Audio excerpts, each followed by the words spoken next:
Assalamualaikum warahmatullahi wabarakatuh. Bapak, Ibu, saudara-saudara sebangsa setanah air,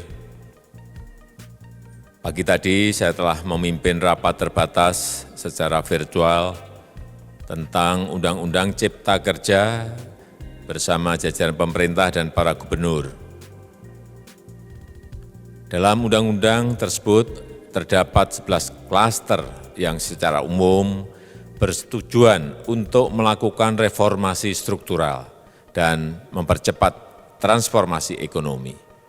Adapun klaster tersebut adalah urusan penyederhanaan perizinan, urusan persyaratan investasi, urusan ketenagakerjaan, urusan pengadaan lahan, urusan kemudahan berusaha, urusan dukungan riset dan inovasi, urusan administrasi pemerintahan, urusan pengenaan sanksi, urusan kemudahan pemberdayaan dan perlindungan UMKM, urusan investasi dan proyek pemerintah, serta urusan kawasan ekonomi. Dalam rapat terbatas tersebut, saya tegaskan mengapa kita membutuhkan Undang-Undang Cipta Kerja. Pertama, setiap tahun ada sekitar 2,9 juta penduduk usia kerja baru, anak muda yang masuk ke pasar kerja, sehingga kebutuhan atas lapangan kerja baru sangat-sangat mendesak.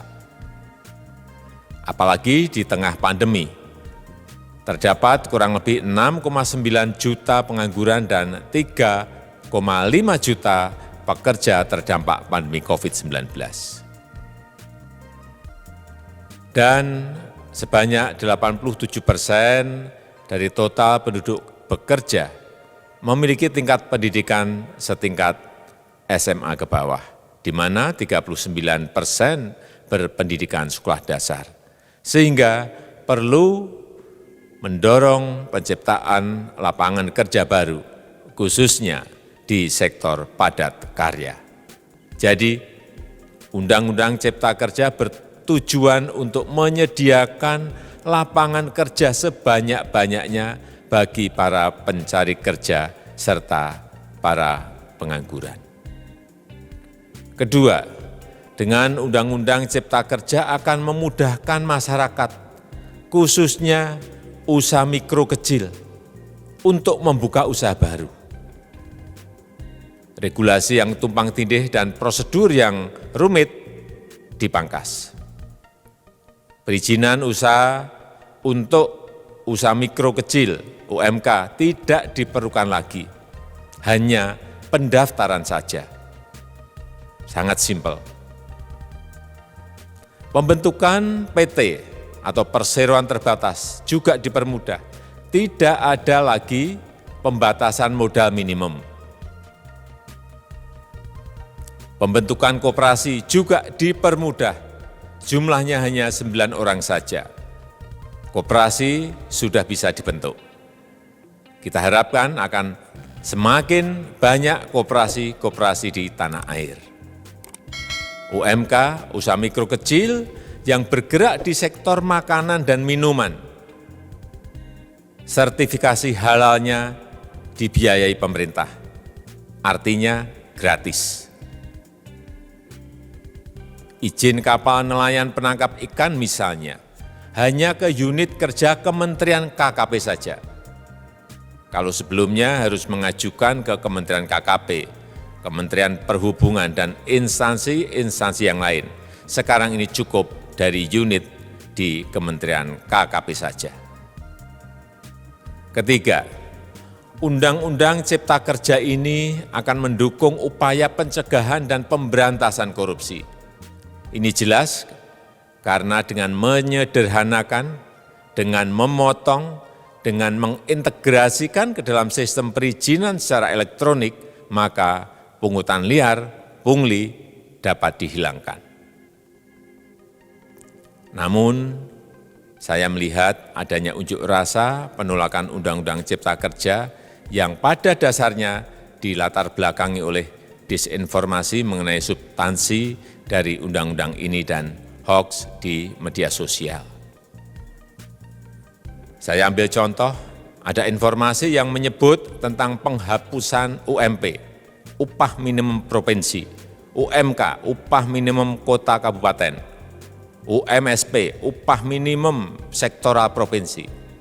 Hal ini tidak benar, karena faktanya upah minimum regional, UMR, tetap ada. Ada juga yang menyebutkan bahwa upah minimum dihitung per jam. Ini juga tidak benar. Tidak ada perubahan dengan sistem yang sekarang. Upah bisa dihitung berdasarkan waktu dan berdasarkan hasil. Kemudian adanya kabar yang menyebutkan bahwa semua cuti sakit, cuti kawinan, cuti khitanan, cuti baptis, cuti kematian, cuti melahirkan, dihapuskan. Dan tidak ada kompensasinya. Saya tegaskan juga ini tidak benar. Hak cuti tetap ada dan dijamin. Kemudian apakah perusahaan bisa mem-PHK kapanpun secara sepihak?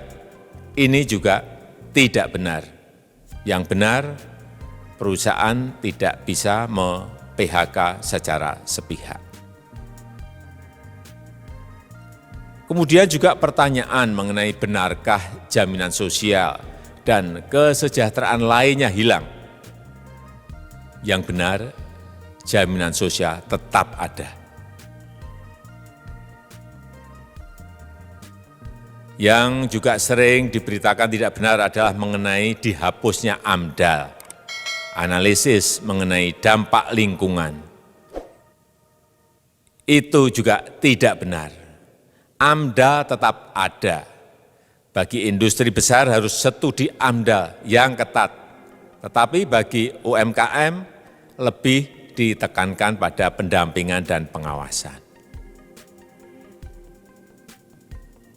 Ada juga berita mengenai Undang-Undang Cipta Kerja ini mendorong komersialisasi pendidikan. Ini juga tidak benar. Karena yang diatur hanyalah pendidikan formal di kawasan ekonomi khusus, di KEK. Sedangkan perizinan pendidikan tidak diatur di dalam Undang-Undang Cipta Kerja ini. Apalagi perizinan untuk pendidikan di pondok pesantren. Itu tidak diatur sama sekali dalam Undang-Undang Cipta Kerja ini. Dan aturannya yang selama ini ada tetap berlaku. Kemudian diberitakan bahwa keberadaan bank tanah. Bank tanah ini diperlukan untuk menjamin kepentingan umum, kepentingan sosial, kepentingan pembangunan nasional, pemerataan ekonomi, dan konsolidasi lahan serta reforma agraria. Ini sangat penting untuk menjamin akses masyarakat terhadap kepemilikan tanah, kepemilikan lahan. Dan kita selama ini tidak memiliki bank tanah. Saya tegaskan juga bahwa Undang-Undang Cipta Kerja ini tidak melakukan resentralisasi kewenangan dari pemerintah daerah ke pemerintah pusat. Tidak ada. Perizinan berusaha dan pengawasannya tetap dilakukan oleh pemerintah daerah sesuai dengan NSPK, norma, standar, prosedur, dan kriteria yang ditetapkan pemerintah pusat. Ini agar dapat tercipta standar pelayanan yang baik di seluruh daerah dan penetapan NSPK ini dapat nanti akan diatur di dalam PP atau peraturan pemerintah. Selain itu, kewenangan perizinan untuk non-perizinan berusaha tetap ada di Pemda, sehingga tidak ada perubahan. Bahkan kita melakukan penyederhanaan, melakukan standarisasi jenis dan prosedur berusaha di daerah. Dan perizinan berusaha di daerah diberikan batas waktu. Ini yang penting di sini. Jadi ada service level of agreement. Permohonan perizinan dianggap disetujui bila batas waktu telah terlewati. Saya perlu tegaskan pula bahwa Undang-Undang Cipta Kerja ini memerlukan banyak sekali peraturan pemerintah atau PP dan peraturan presiden atau Perpres. Jadi setelah ini akan muncul PP dan Perpres yang akan kita selesaikan paling lambat 3 bulan setelah diundangkan. Kita pemerintah membuka dan mengundang masukan-masukan dari masyarakat dan masih terbuka usulan-usulan dan masukan dari daerah-daerah. Pemerintah berkeyakinan melalui Undang-Undang Cipta Kerja ini jutaan pekerja dapat memperbaiki kehidupannya dan juga penghidupan bagi keluarga mereka. Dan kalau masih ada, jika masih ada ketidakpuasan terhadap Undang-Undang Cipta Kerja ini, silahkan mengajukan uji materi atau judicial review melalui MK, Mahkamah Konstitusi. Sistem ketatanegaraan kita memang mengatakan seperti itu. Jadi, kalau masih ada yang tidak puas dan menolak, silahkan diajukan uji materi ke MK.